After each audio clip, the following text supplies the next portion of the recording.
Salve, comunidade dev. Espero que todos estejam bem, com saúde e preparados aí para a nossa Community Week 22 da DIO. Meu nome é Bruno Soares e eu estou aqui com a missão de falar um pouquinho para vocês sobre transformar, melhorar e repetir no contexto da transformação digital, associado ali a processos e rotinas. Bom, falando um pouquinho de mim, inicialmente, pessoal. Eu sou um profissional que está com mais de 20 anos atuando aí nessa parte de transformação digital, arquitetura, automação e melhoria de processos. Atuo como consultor, professor e palestrante, né? Tenho aí uma formação MBA em gestão de processos pela FGV e também sou certificado CBPP Blue Seal na parte de processos pela ABPMP, né? Que é a Associação Brasileira de Profissionais de Processo, né? De Process Management.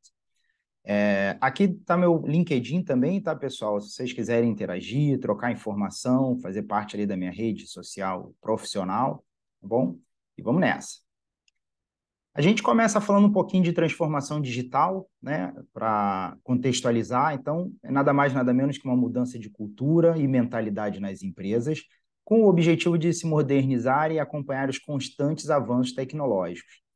É interessante colocar, gente, uma passagem aqui que eu tive, que uma vez um gestor chegou para mim e perguntou assim: Bruno, como a gente faz para prever os problemas ou os desafios do futuro, né? É com a transformação digital?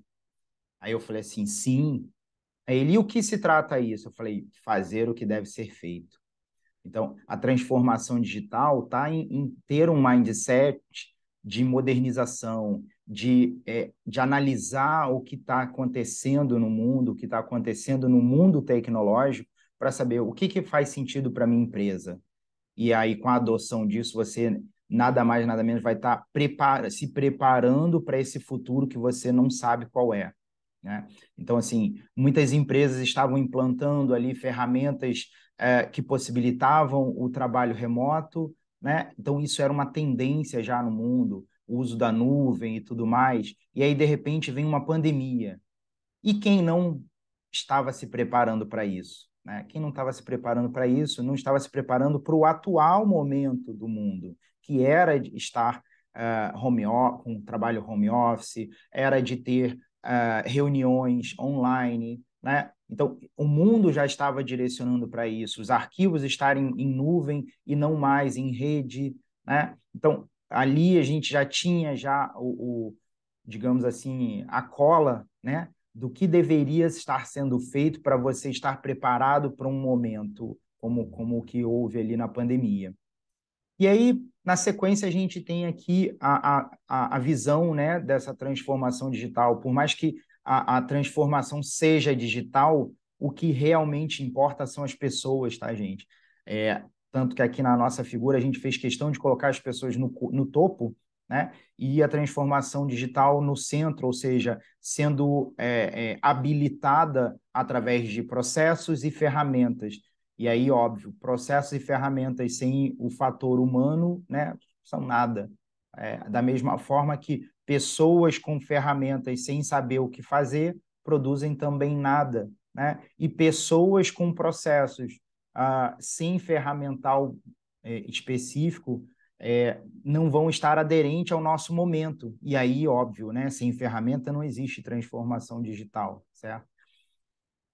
Bom, na sequência, a gente vai falar um pouquinho sobre processo, para a gente captar aqui a visão de processo. Então, eu tenho uma série de atividades colaborativas, então, eu já estou falando aqui ó, de atividades sendo executadas por pessoas, realizada por um conjunto de pessoas com diversos papéis, ou seja, não necessariamente são todos iguais, com a mesma linha de pensamento, com a mesma crença, com o mesmo conhecimento, né? Então, a diversidade ela cria um ambiente propício à inovação, propício à evolução, certo?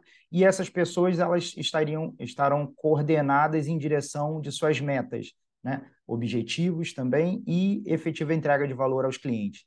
E aí, gente, óbvio, né? Uma série de processos, um monte de pessoas qualificadas, se elas não têm objetivo de entrega de valor, elas não estão produzindo, certo? Na sequência, a gente começa a falar um pouquinho, quando a gente pensa ali em produzir, em melhorar, a gente volta lá para a década de 50, quando o Deming criou o PDCA, né?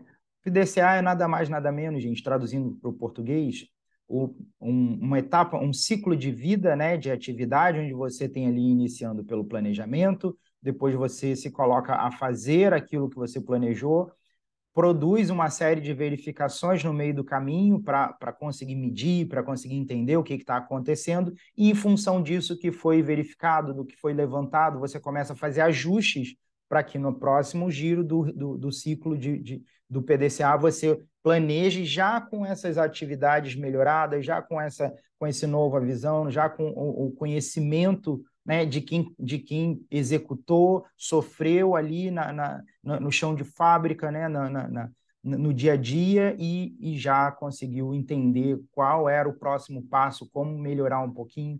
E aí, quando eu começo a fazer isso de uma forma cíclica, ou seja, começo a rodar meu PDCA, começo a rodar meu processo, executar minhas atividades com esse viés de melhoria, de ter maior performance, ter menor tempo, menor desperdício, aumento de qualidade, né, do meu produto ou do que eu esteja oferecendo para quem for meu cliente ou para minha proposta de valor, né, da minha entrega de valor. Então, cada vez que eu melhoro, eu começo a ter um ambiente mais maduro. Esse ambiente maduro, gente, nos leva a ter uma série de possibilidades novas, para que você consiga aproveitar cada vez mais o tempo das pessoas, estar com uma avaliação cada vez melhor também das ferramentas que usamos, da metodologia que estamos utilizando para executar ali o serviço ou a construção do que estamos fazendo. E aí, por que dessa questão de maturidade, Bruno? E aí eu trouxe uma foto que para mim é muito emblemática, duas fotos, na verdade, que são, na verdade, o metrô. Aqui é à esquerda, eu tenho a foto do metrô de São Paulo às 5 horas da tarde, gente. Então, assim, desesperador, né? E eu tenho uma foto do metrô de Tóquio, desculpem, gente. Eu tenho uma foto do metrô de Tóquio no mesmo horário, sendo que, olhem a diferença, né, da organização, do respeito mútuo, né, do entendimento do contexto de sociedade, né, de cidadanismo. Ali, uma coisa que não dá nem para imaginar, mesmo que a foto aqui à esquerda tivesse tivesse uma qualidade bem melhor, eu não conseguia enxergar um senhor caminhando, né, como eu tenho aqui no caso de Tóquio. Ah, Bruno, mas isso é uma questão referente ao Brasil e tal? Não, nós temos toda a capacidade, gente, de sermos iguais ou melhores, né, em muitas questões. Aqui eu peguei um exemplo focado na maturidade, tá? Então, quanto mais maturidade o nosso ambiente, o nosso processo, a nossa empresa, nós mesmos, enquanto profissionais, quanto maior essa maturidade, melhor o resultado, maior o respeito para quem está ali dentro da equipe, porque você começa a ter uma visão além de somente da tarefa, né? Você começa a conseguir ter fôlego para olhar as pessoas, olhar o que está acontecendo, conseguir enxergar o que está sendo trabalhado, né? E isso, óbvio, causa uma diferença enorme, como a gente pode ver aqui nas fotos. E agora, unindo um pouquinho, né, Bruno, mas em que momento eu trabalho com transformação, em que momento eu trabalho com melhoria, em que momento eu trabalho com rotina, melhoria de processo, né? Em que momento eu trabalho com rotinas. E aí eu começo falando da questão da transformação e dos processos, né? São duas ferramentas incríveis, gente, onde você vai começar trabalhando melhorias, e aí eu tenho de forma incremental, da mesma forma que nas metodologias ágeis, né? A gente tem ali entrega incremental, para que o cliente vá entendendo, né, vá conseguindo compreender o que está sendo entregue, conseguindo assimilar o produto que ele próprio está pedindo. Assim a gente tem também com a melhoria de processo, ou seja, cada passo rumo a um processo melhor, eu estou conseguindo entender melhor, eu estou conseguindo tornar aquele processo mais produtivo, né? Diante daquela equipe que eu tenho, diante daquele ferramental que eu tenho, diante das metas que eu preciso alcançar. E aí chega num momento, gente, que fica difícil você continuar tendo essa curva de melhoria. E aí, isso, na verdade, é um sinalizador para que a gente faça o seguinte, para que a gente vá além. E como é que a gente vai além, Bruno? Com a transformação. Então, imagine um exemplo aqui bem simples, né, de transformação, é quando a gente tem ali um processo onde temos, por exemplo, várias coisas sendo feitas de forma manual, ou anotando em papel, né? Ou, por exemplo, algo que ultimamente está bem forte, que é a transformação de contratos em papel, de documentos que são assinados em papel, para documentos sendo assinados de forma eletrônica. E aí você passa a ter um salto grande, gente, de melhoria. E aí, quando você faz esse grande salto, a gente vai chamar de transformação, né?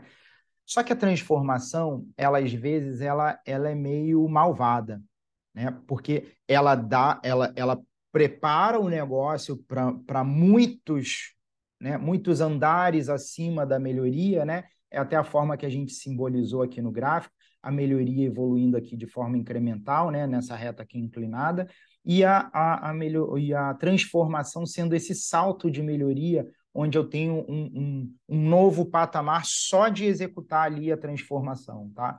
E aí, como exemplo disso, como eu estava citando, você pega um processo que é manual, que é em papel, e você instala, você implanta um sistema, né? Ou você desenvolve um sistema, você passa a ter todas aquelas pessoas, todo aquele processo trabalhando em função desse novo sistema.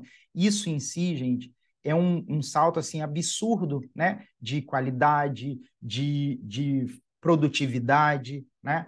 Só que quando você faz essa transformação, eu novamente passo a ter a necessidade, aí já se torna meio que uma necessidade de passar a ter melhorias. Por quê? Porque eu preciso ver como minha equipe está se portando diante desse novo ferramental, né? Diante desse sistema. Como a produtividade está acontecendo? Será que a forma de controle, a forma de identificação ali dos meus, de tudo que eu estou fazendo, continua daquela mesma forma, continua fazendo sentido ser igual ao que era antes? Tem alguma coisa que eu possa economizar? Será que eu vou ter a necessidade de menos pessoas, mais pessoas? Será que eu posso pegar o meu time e passar a colocá-lo para fazer coisas que antes a gente não conseguia por falta de tempo? Então, eu começo a rodar ciclos de melhoria para justamente assimilar essa transformação que aconteceu, né, por conta da instalação do sistema, da implantação do sistema ou do desenvolvimento de um sistema, certo? Na sequência, pegando carona aí no desenvolvimento, né, e nas metodologias ágeis, eu trouxe aqui exemplos que fazem esse paralelo, né, entre esse mundo de processo de transformação e o mundo de metodologias ágeis que a gente já está mais acostumado a escutar. Então, quando a gente implanta ali um Kanban, né, para começar a controlar as tarefas e tudo que a gente está executando, onde eu tenho ali, né, cada atividade que eu faço sendo categorizada ali entre to do, doing, done, né? Ou seja, eu tenho lá o meu backlog, é o que eu tenho que fazer. Eu pego para fazer uma atividade, uma tarefa, eu passo a colocar ela ali em andamento e depois que eu concluo, eu movo ela para concluído, né, para finalizado. E isso é um processo também, gente. Ah, Bruno, mas é um processo só de 3 passos? Sim, por isso um processo simples, né? O Kanban, ele nos dá essa facilidade de você começar simples, começar sem muita regra, né? Sem muito artefato, sem muito engessamento do que tem que ser feito, né? Das etapas de controle do que tem que ser feito.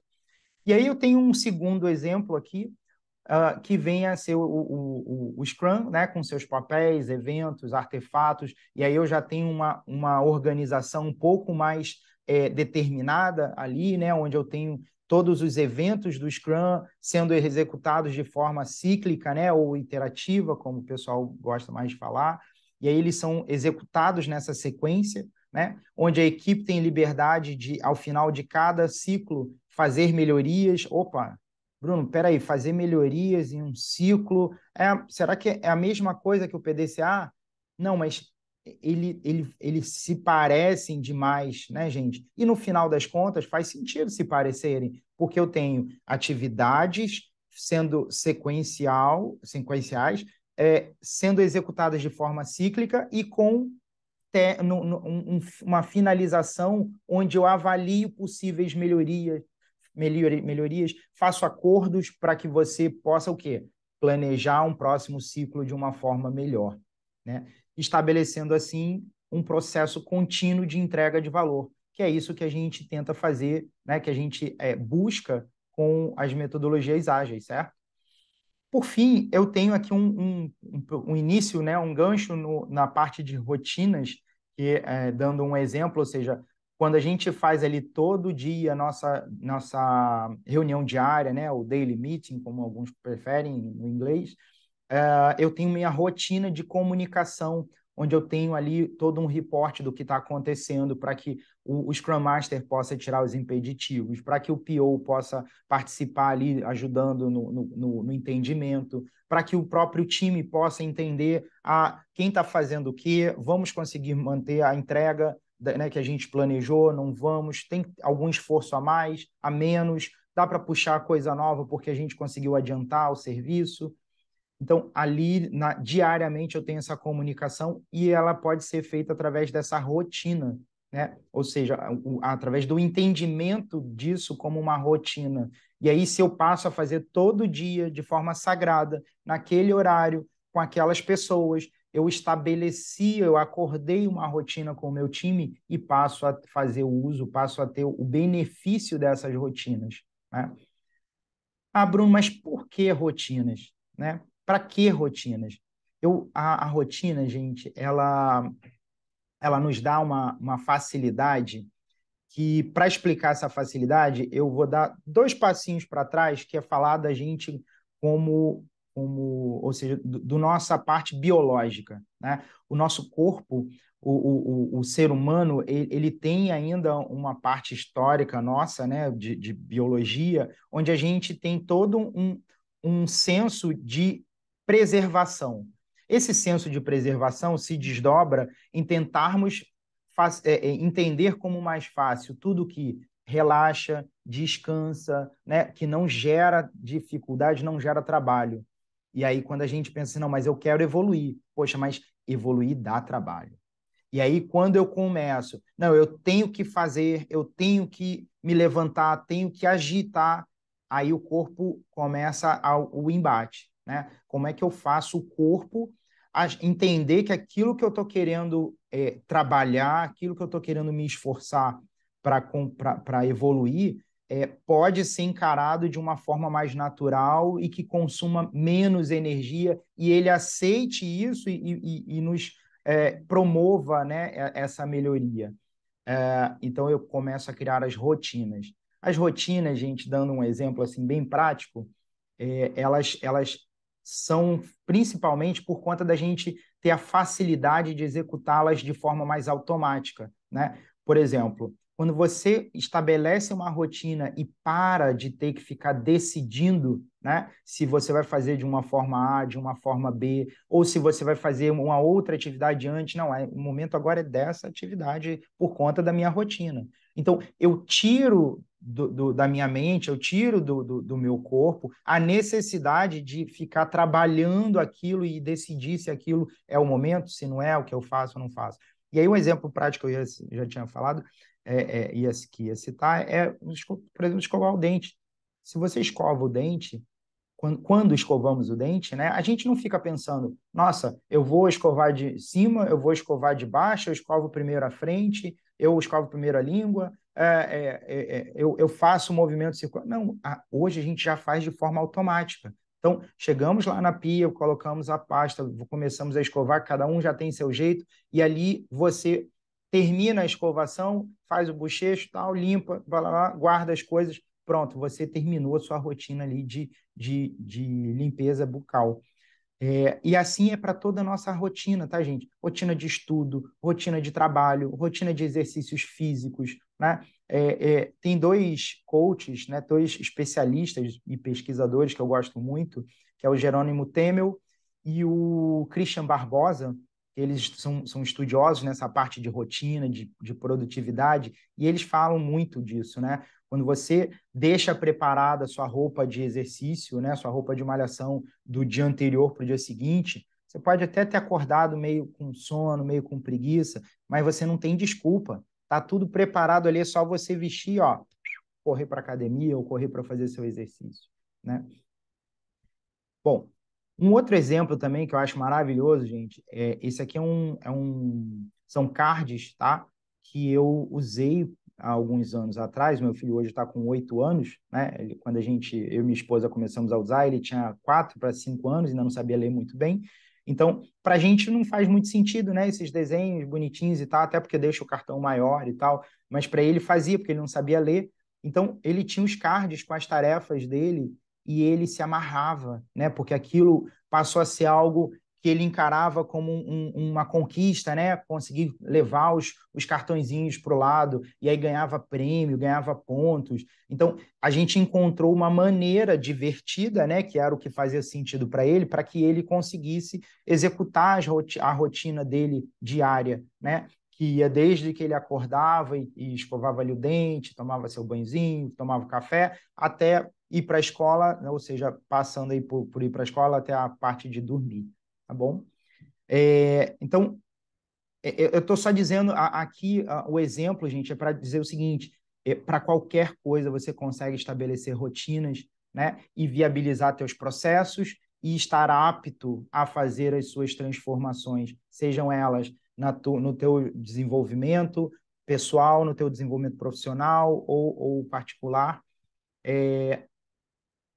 Aí aqui eu puxei algumas ferramentas para apoiá-los, né, nessa evolução, nesse trabalho, né, de olhar para processo, olhar para rotina. E aí eu tenho aqui na parte de processo, eu tenho ferramentas como Camunda, Cauimo, Visage, Bonita, e tem muitas outras, tá, gente? Se vocês jogarem no Google lá, ferramentas de processo, vocês vão ver um monte de ferramentas pagas, ferramentas gratuitas, de nuvem, instalado, online, tem de todo tipo, tá? Na parte de rotinas, eu tenho ali ferramentas como Notion, como Trello, como o Microsoft Planner, que nos apoiam ali a ter aquele Kanban, né, para você conseguir estruturar seu processozinho e correndo com as atividades, né, para ter um controle. E eu tenho aplicativos ali que ajudam você no dia a dia, com listas, com controle dos seus hábitos, com controle das suas atividades, né, com agenda, com despertador e tudo mais. E isso tudo para que vocês possam ter essa melhoria, né, e possam ter esse suporte na melhoria do dia a dia de vocês, no estabelecimento das rotinas. Óbvio, a gente está aqui na comunidade, né, tentando evoluir, tentando criar aí essa construção, né, de conhecimento, de troca de conhecimento acerca da tecnologia. E eu acho que dessa forma vocês podem ter um suporte aí de como se estruturar para que isso tudo dê certo, tá bom? Espero ter sido muito útil para vocês. Aqui, mais uma vez, o meu LinkedIn, né, que está aqui com o QR Code. Meu LinkedIn é Professor Soares, se vocês quiserem preferirem buscar. E eu deixo aqui a minha mensagem, que é: partiu criar sua rotina, melhorar seus processos e transformar esse Brasilzão. Gratidão, pessoal. Espero que vocês tenham uma ótima semana, espero que vocês evoluam e espero escutar a história de vocês aí, que eu possa ter agregado um pouquinho que seja no sucesso de vocês. Obrigado, tudo de melhor. Obrigado, Jayo. Obrigado, pessoal. Tudo de bom.